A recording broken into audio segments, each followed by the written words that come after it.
Distinguished guests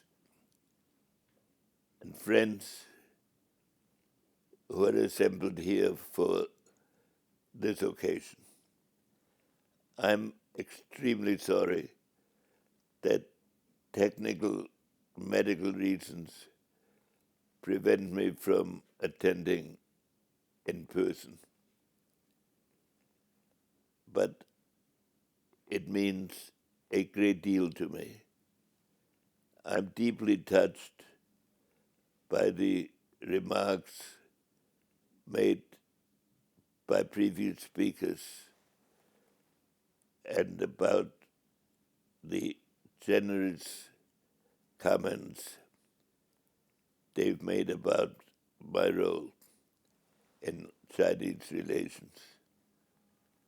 I thank my American friends and also the senior Chinese officials who are here to give a joint meaning to this occasion. Over 50 years ago, the relations between China and the United States were extraordinarily difficult.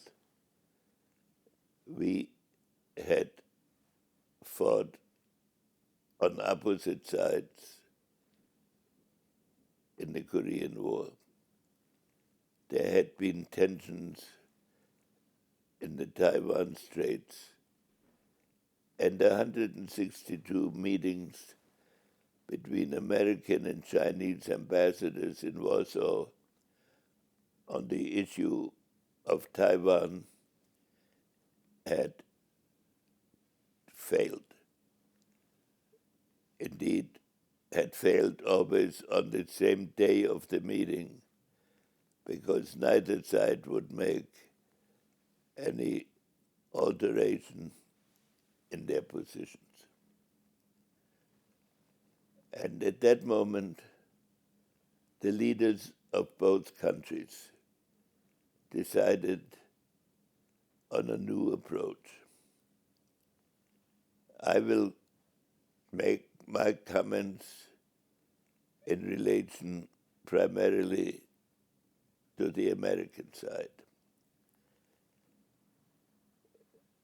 President Nixon believed it was essential that the American people see a notion of peace based on constructive relationships and not focused on military operations, especially at that time in Asia over Vietnam. China was concerned about pressures from Russia. And so it was possible for me to go to China as a presidential emissary of the first visit of an American senior official in nearly 30 years. And it was an extraordinary experience because both leaders had decided that a fundamental reassessment of their relationship was necessary. It did not take the form of any previous meetings. We discussed existing issues relatively briefly, but we had extended conversations between Premier Zhou Enlai and me about the nature of international relations and what measures might be needed on both sides to advance towards a more peaceful existence. These conversations are now available in America and probably in China as well. And they show that there was as much discussion about philosophical issues as immediately practical ones. That laid the basis for agreeing to accept the Chinese proposal that President Nixon visit Beijing, and for discussions between him and Chairman Mao 6 months later.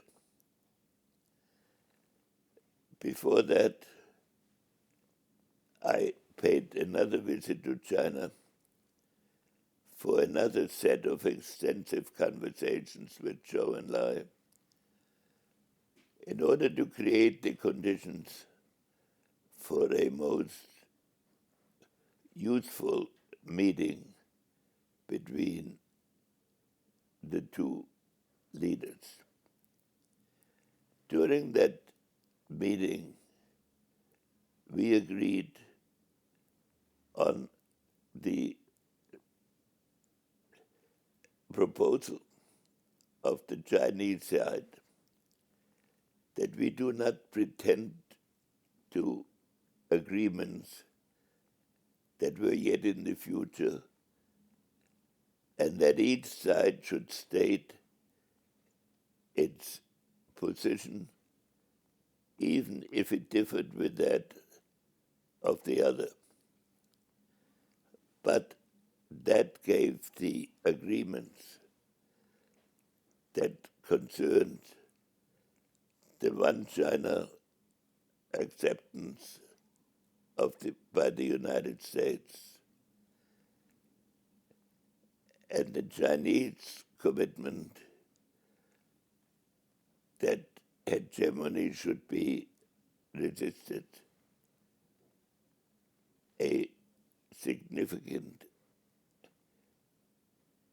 meaning that would not have been had in the normal course of events. So for 50 years nearly, the relationship evolved in a positive and constructive manner. Differences were overcome by dialogue. Challenges by one side to the other were generally avoided and minimized. The economy of both countries under these conditions evolved rapidly and to the benefit of both the Chinese and American people. But inevitably, when societies look at each other across different cultures, it is sometimes difficult to avoid concerns because the development of a country economically also increases its inherent military capability, independent of the actions necessarily of the leaders at any one point in time. And so this increasing military and commercial capability of China created concerns in the United States. And the American concerns, in turn, raised questions about the future of the relationship and about the intentions of both sides. So, in America, there are schools of thought that believe that China is preparing for a confrontation with the United States. And in China, there are groups that believe that the United States is trying to keep China in a secondary position. And in the normal course of events, such suspicions and tensions would lead to conflict. And I want to tell you that last year, I thought that's where we were heading, much as I wished to see it avoided. Fortunately, recently, President Biden and Chairman Xi met in Bali and stated an intention to reverse this trend. This has been very hopefully greeted. But we have to understand on both sides that this tension was not an accident. And we must make serious efforts, not just to negotiate, but to understand the deepest responsibility that China and the United States have together. And that responsibility is that the evolution of technology and the evolution of the capacity of technological use of weapons, that these two countries have the capacity to destroy humanity. And also their tensions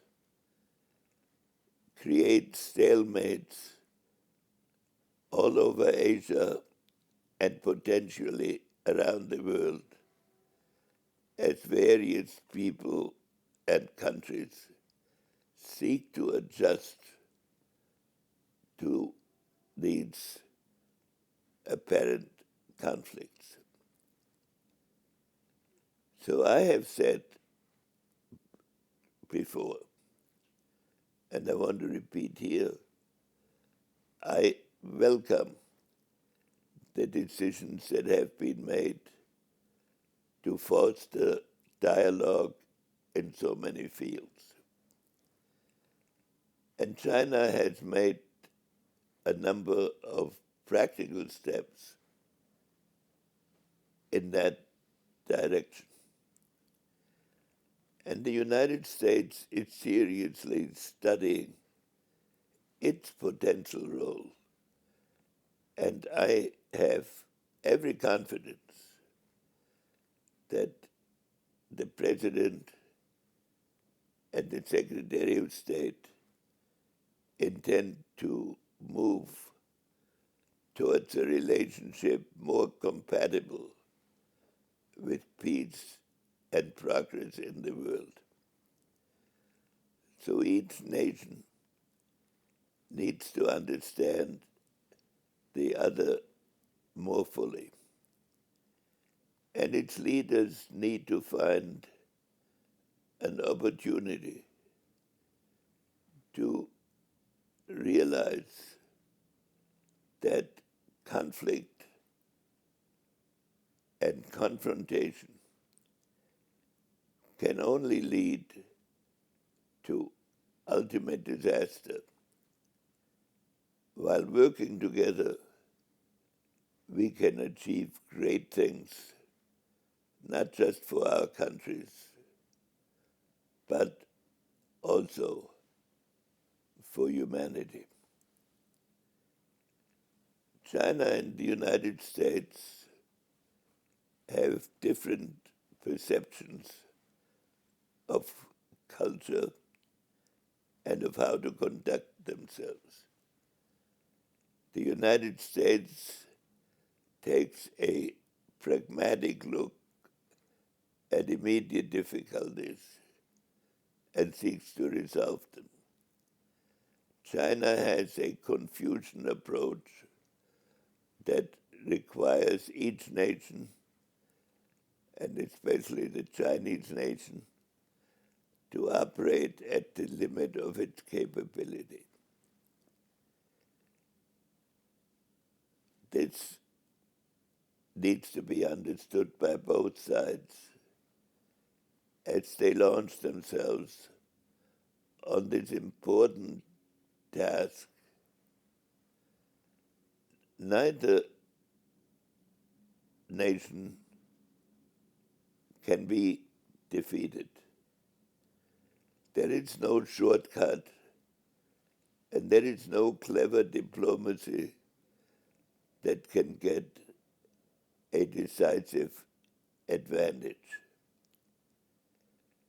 The only thing that will avoid that humanity destroys itself by its own achievements is to make use of its intellectual, political, and historic visions. I have every hope and expectation that this process will lead to the results that the people all over the world expect. And I am honored to have been asked to make these remarks based on my own experiences. Beyond these, there is the great tradition of the American people and the Chinese people.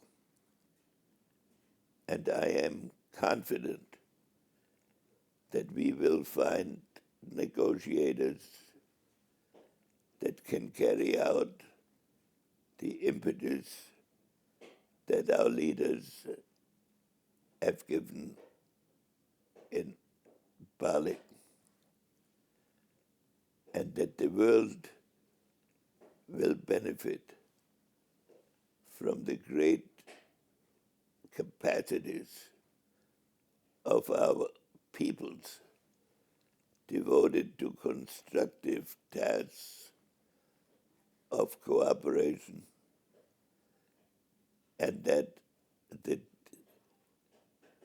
mutual recriminations will be at first reduced and then ended. The issue of Taiwan is fundamental.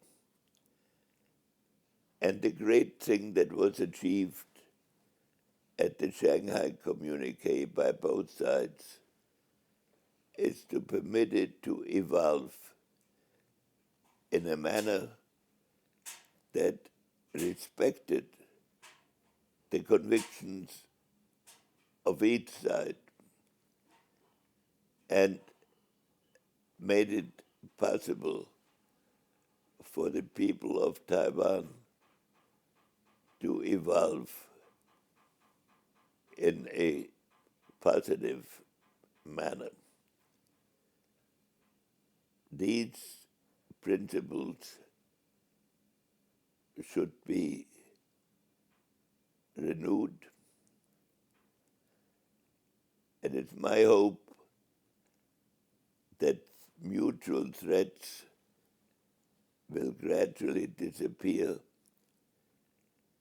and that our two people can work together in the spirit that their inherent greatness demands. Thank you so much.